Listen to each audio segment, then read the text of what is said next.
The Gilded Age Season 3 has taken us on a roller coaster of emotions. But Episode 2 dropped a bombshell that changed everything. True love, it's just an illusion. The harsh reality of the late 19th century is staring us right in the face, and the worst is yet to come.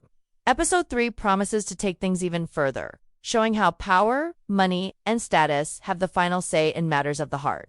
But the question is, will anyone escape this world of broken dreams, unspoken alliances, and love sacrificed at the altar of social expectations? In this season, we've seen love come and go, but there's one relationship that's really tugging at our hearts: Gladys and Billy. At first, it seemed like the perfect romance. Their chemistry was undeniable, and for a brief moment, we even saw a glimmer of hope that Billy might propose to Gladys despite their youth. It felt like these two were ready to challenge the world and do things on their own terms. But as we've learned in the world of the Russells, nothing is ever that simple. From the very start of Season 3, we saw how strongly Gladys and Billy's relationship was evolving. Their bond was real, intense, and full of promise. And for a moment, it felt like this young couple could defy the odds. But then, as is often the case in this world, fate and power came crashing in. Bertha Russell, a force to be reckoned with, wasted no time showing just how much control she has over her family's future. When she found out that Gladys had spent the night at Billy's house, she didn't hesitate for a second. She swooped in, reclaiming her authority and reminding everyone who holds the power in this world of gilded privilege. What followed was nothing short of heartbreaking. Billy, once determined and seemingly willing to challenge the oppressive social norms, folded under the pressure. Bertha's influence was too much to ignore, and within moments, the dream of Gladys and Billy being together was shattered. The breakup was swift and final, leaving us all in disbelief. How could things have gone so wrong? We were all rooting for this couple, yet Billy's sudden change of heart left us feeling crushed. It felt like the perfect love story, only to be ripped apart by the harsh reality of the world they inhabit. Billy's shift was a gut-wrenching moment for everyone watching. He seemed different from the past suitors who had quickly given up because they knew George wouldn't approve. Billy was more determined than Archie Baldwin from Season 1, more interested than Oscar from Season 2. At first, it seemed like he might actually be the one to challenge the power of the Russells and win. But as the episode unfolded, it became clear that Billy wasn't as strong as we thought. And honestly, who could blame him? No matter how much he cared for Gladys, the social and economic divide was too vast to overcome. It's heartbreaking to think that love in this world isn't enough. Billy, despite his feelings, knew he could never compete with the Russells. He didn't want to bring Gladys into a life where she would always be looked down upon by her parents and society at large. Even if he married her, he would never truly be able to protect her from the constant shadow of their wealth and influence. The weight of that realization hit Billy hard, and it's easy to understand why he backed away. He didn't want to be another casualty of this ruthless world. But that doesn't make it any less tragic. And yet, the most chilling part of all of this wasn't just Billy's decision, was the way Bertha manipulated the situation. Her conversation with Billy's mother was a masterclass in manipulation, and it sent a clear message. No one gets to choose their future in this world unless Bertha allows it. She openly threatened Billy's future, saying George Russell could destroy it if he didn't fall in line. To see a mother use such ruthless tactics to control her daughter's life was shocking, but it's also a brutal reminder of how powerful Bertha truly is. She will stop at nothing to ensure that Gladys marries the Duke of Buckingham, no matter how much her daughter may resist. This moment felt like the breaking point for Billy. He realized, too late, that he was not only fighting for Gladys's heart, but against a system that would never allow him to win. At a party, when both Billy and George were present, Billy couldn't even muster the courage to approach George. He knew he was outmatched. He knew he could never rise to the level of the Russells. The weight of that social hierarchy crushed him, and ultimately, he made the choice that we all feared he would. The breakup, while expected, was still devastating. Gladys was left reeling, blindsided by Billy's decision, and it was clear that her future was now sealed. Billy's departure left her vulnerable, and just when she thought things couldn't get worse, the Duke of Buckingham arrived. With his lawyer by his side, it was clear that this wasn't just an ordinary engagement proposal. This was a business transaction, a political maneuver. Bertha, ever the opportunist, welcomed the Duke with open arms, all but ensuring that Gladys would marry him whether she liked it or not. Meanwhile, Gladys and George exchanged knowing looks, both skeptical of what this meant for the family's future. The episode ended on a cliffhanger, leaving us all wondering, what happens next? What role will the Duke play in the Russell's web of power? It's a crushing realization that, for Gladys, her future has been decided for her. Her mother's ambition is set in stone, and no matter how much she may try to fight it, she's trapped in a world where love is secondary to wealth and status. As the storyline in the Gilded Age deepens, it becomes increasingly clear that Gladys is caught in a web of expectations and ruthless ambitions, and the show's depiction of her struggle is nothing short of devastating. In episode 3, we are faced with the harsh reality that love doesn't stand a chance in a world where power is everything. Gladys, once full of hope and youthful defiance, now finds herself at the mercy of her mother's desires and the unyielding pressure of high society. The Duke of Buckingham, whose sudden arrival at the Russell household stunned both Gladys and George, is more than just a suitor. He's a political pawn, a business deal wrapped in the facade of a romantic engagement. Bertha's manipulative charm is on full display as she welcomes him with open arms, eager to secure what she sees as a strategic alliance for her family. There's no love in this match, no understanding, and certainly no chance for Gladys to have any say in the matter. The choice has been made for her, and it's a choice that will seal her fate. What's most heartbreaking, however, is the realization that Gladys may never have had a chance. The system she's living in is unforgiving, and no amount of love or desire for freedom will ever be enough to break through the oppressive forces that surround her. From her mother's cold manipulation to the influence of the Russells' vast wealth, it seems like her future has already been written in stone. For all her rebellion, for all her dreams of a love-filled marriage, she's being pushed into a union with the Duke, who may look charming on the outside, but underneath that polished exterior is someone with his own agenda. But it's not just the love story that's disintegrating before our eyes.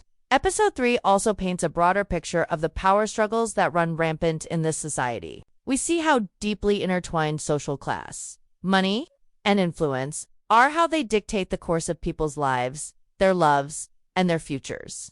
As much as Gladys may wish for a different outcome, she is nothing more than a pawn in a game where only the wealthy and powerful have a say in how things unfold. We also can't ignore the impact of George Russell's silent complicity. While Bertha is the one pulling the strings, George's unwillingness to stand up against his wife's plans speaks volumes. He made a promise to Gladys that she could marry for love, but that promise now seems like nothing more than an empty gesture. His business dealings, his involvement in the family's wealth and influence, are far more important than his daughter's happiness.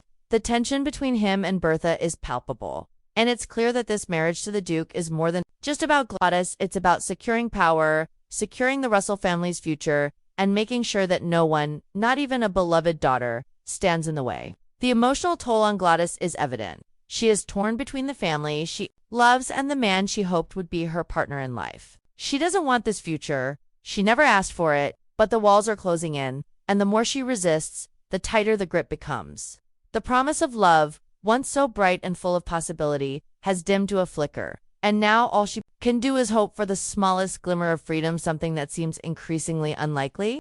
This is the tragic reality of loveless marriages in the Gilded Age. They weren't just the norm, they were a requirement. Marriages weren't about finding a soulmate or building a life together based on love and trust. They were transactions, investments in power, wealth, and status. And as we see with Gladys, they often came at the cost of personal happiness and autonomy. Her fate seems sealed, and there's no escaping the world her parents have trapped. Her in the show does an incredible job of exploring these social divides. But it's not just Gladys who's suffering. We see the same themes playing out in other storylines as well. Aurora, for example, is forced into social exile after her husband's infidelity. She's abandoned and cast aside, left to navigate a world that doesn't have a place for women like her. The parallel is striking. Whether you're trying to marry for love or trying to survive in a world that's turned its back on you, the result is the same. Women in the Gilded Age are caught in a cycle of survival where their agency is limited and their fates are determined by forces much greater than their own desires. It's a sobering portrayal of the gendered power struggles that defined society at the time. For women, the stakes were higher. They weren't just fighting for love, they were fighting for survival. And as the story progresses, we see how that fight takes its toll on everyone involved. Gladys may have once thought she could escape the clutches of her mother's influence, but in the end, it's clear that no one is truly free. Not her, not Aurora, and certainly not the women who came before them. In many ways, this season is a heartbreaking reminder that in the world of the Gilded Age, love isn't a choice, it's a luxury. The power dynamics, the wealth, and the social expectations will always come first. And for the women of this world, that means sacrificing their own happiness, their own futures, in the name of family, status, and survival. Gladys may not be able to change her future, but perhaps her story will be a painful reminder of the price women had to pay to navigate a world that didn't allow them to dream freely. Ask ChatGPT. As the complex web of power and manipulation continues to tighten around Gladys, we begin to see just how far Bertha is willing to go to secure her daughter's future. It's chilling to witness how Bertha's ambition knows no bounds, even if it means sacrificing her own child's happiness. In the ruthless world of the Russells, there's no room for sentimentality, no place for love that isn't carefully orchestrated to benefit the family's wealth and status. And as the episode unfolds, it becomes painfully clear that Gladys' wishes have little to no value in this world. Bertha's determination to marry Gladys off to the Duke of Buckingham is a strategy that goes far beyond mere matchmaking. It's about power. It's about ensuring that the Russell name remains untouchable, that their wealth and influence are solidified for generations to come. For Bertha, this isn't a matter of love or affection. It's about control. Control over the lives of her family members, control over her daughter's fate, and control over the future of the Russell dynasty. What makes this even more sinister is how Bertha uses fear to manipulate the situation. The chilling conversation between Bertha and Billy's mother revealed just how far Bertha is willing to go to destroy anyone who stands in her way, threatening Billy's future, warning him that George Russell could ruin him if he continues to pursue Gladys. It's a reminder of how much power Bertha holds. No one, not even the man Gladys loves, is safe from her cold, calculating ways. She doesn't just want to secure Gladys's future with the Duke. She wants to make sure that no one, not even the Russell's own blood, can undermine her authority. Billy's decision to back off, to give up on Gladys, may have seemed like a defeat, but in many ways, it was a victory for Bertha. The moment he broke up with Gladys, the door to her planned future with the Duke swung wide open. As much as Gladys may have fought against it, as much as she may have wanted to resist, her mother's ruthless scheming leaves her with no other option. And when Billy's breakup is followed by the Duke's appearance at the Russell household, it becomes clear that Bertha's plan is not only in motion, it's unstoppable. The scene is almost surreal as Gladys walks into the house to find the Duke waiting for her, a lawyer at his side. It's a stark contrast to the romantic ideals she once dreamed of. This isn't about love or marriage as an expression of deep emotional connection, it's about business. And the weight of that reality lands heavy on Gladys, who is forced to face the truth she's being auctioned off like a piece of property. The Duke's arrival marks the point of no return. No matter how much Gladys might wish for something different, this engagement is happening. The question now isn't whether or not she will marry the Duke, but when. But the true horror of this situation isn't just the betrayal of Gladys's dreams, it's the way society has allowed these power dynamics to thrive, to dictate the very essence of what it means to be a woman in the late 19th century. The world Gladys inhabits is one where her value is determined by who she marries, not by who she is as a person. In this world, love is a luxury, something that only the lucky few can afford, and even then, it comes with its own set of rules and restrictions. For the vast majority, marriage isn't about passion or companionship. It's about survival, and it's about making the right connections to secure your place in a society that rewards power and wealth above all else. As the episode progresses, we are reminded that this is not just a love story gone wrong. It's a commentary on the crushing weight of social expectations. For Gladys, marriage to the Duke is a necessary evil, a step she must take to preserve her family's standing in a world where status is everything. It's heartbreaking to see how little agency she truly has in this situation, how little say she has in the direction her life will take. Her fate was sealed the moment Bertha decided that the Duke was the right choice for her daughter, not because he was a good match, but because he represented an opportunity to further solidify the Russell family's grip on power. This brutal reality is something that Gladys must face, and it's something that we, as viewers, can't help but feel for her. The tragic irony of her situation is that, even though she may have once hoped to defy the constraints of her world, she now finds herself trapped in the same cycle of manipulation and power struggles that has defined her family for generations. Her dreams of marrying for love, of escaping the clutches of her mother's ambition, are slipping further and further away with each passing moment. In many ways, Gladys's story is a mirror for the women of the time caught between the expectations of their families, the weight of societal pressure, and the rigid roles they were forced to play. For all their hopes and desires, the vast majority of women in this world had little to no control over their own futures. The choices they made were not their own. They were dictated by the people in power, by the men and women who controlled the world they lived in. Gladys may be the focus of the story, but her struggle is universal. It's the struggle of women everywhere who were forced to navigate a world that denied them the freedom to choose their own paths. The tragedy of Gladys's story lies not just in her love for Billy, but in the stark realization that her future has been decided for her. Her mother's ambition, her father's silence, and the Duke's cold, calculating presence all serve as reminders of the harsh realities of the time. And as much as Gladys may wish for a different life, one where she has the power to choose her own destiny, that life will remain just out of reach. The Gilded Age may be a world of excess and luxury, but for women like Gladys, it's also a world of heartbreak, lost dreams, and the crushing weight of societal expectations. But in this world, where love is often a commodity, can anyone truly escape the binds of social class? And for Gladys, can she ever find a way to reclaim the life that's been stolen from her? Asked ChatGPT. As the web of power and ambition continues to ensnare Gladys, there's another layer to this drama that we can't ignore: the emotional cost of living in a world where social expectations reign supreme.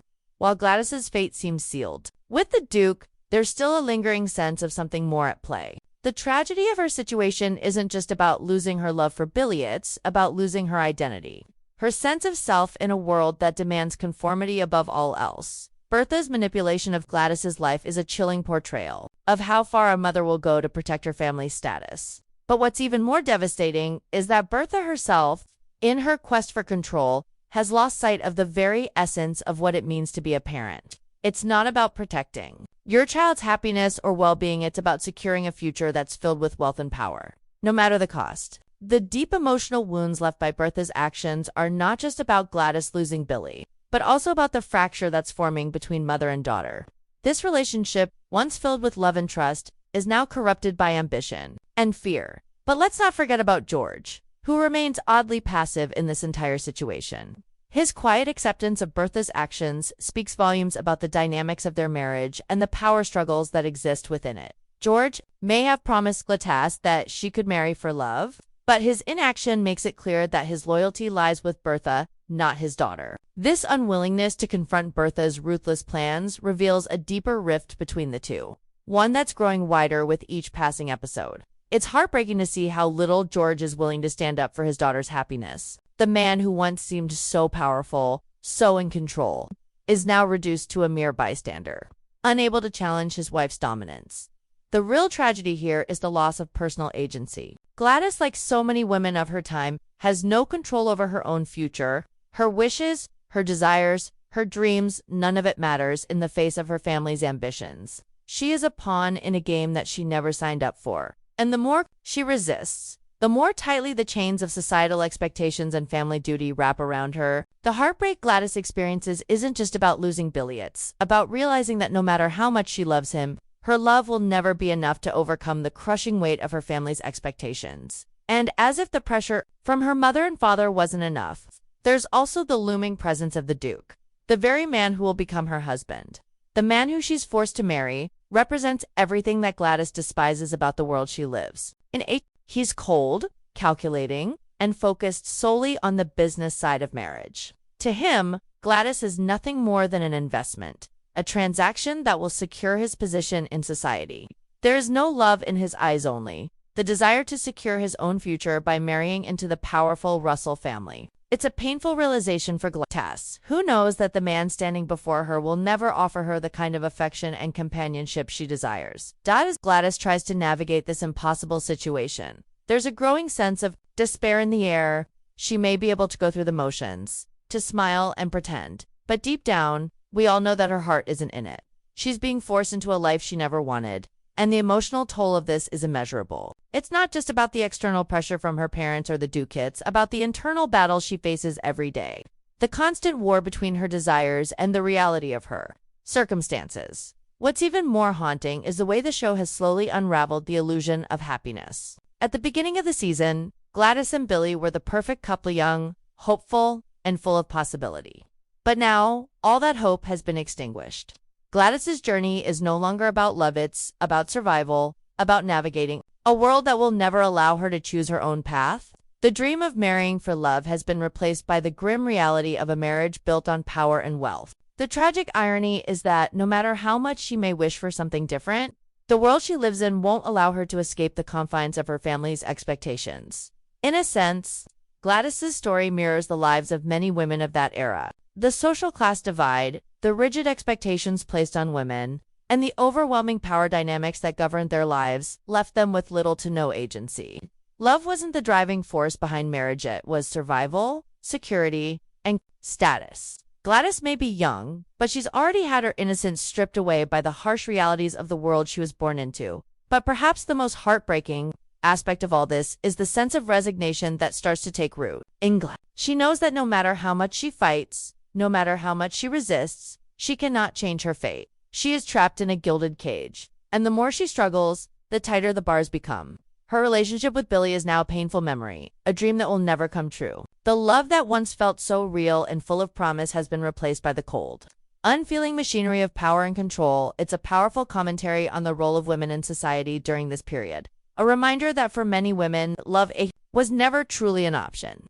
Their futures were decided for them, often by the men who controlled their lives. Gladys's heartbreaking journey is a reflection of the struggles that so many women faced. A struggle for autonomy in a world that refused to grant it. In the end, her story is one of loss, not just the loss of Billy, but the loss of her own agency, her own dreams, and the very essence of who she wanted to be. As we watch Gladys's story unfold, it becomes clear that the Gilded Age is more than just a period drama. It's a poignant reminder of the painful reality of living in a world where power and status dictate the course of your life. And for Gladys, as much as she may long for love, she will always be defined by the wealth and social class she was born into.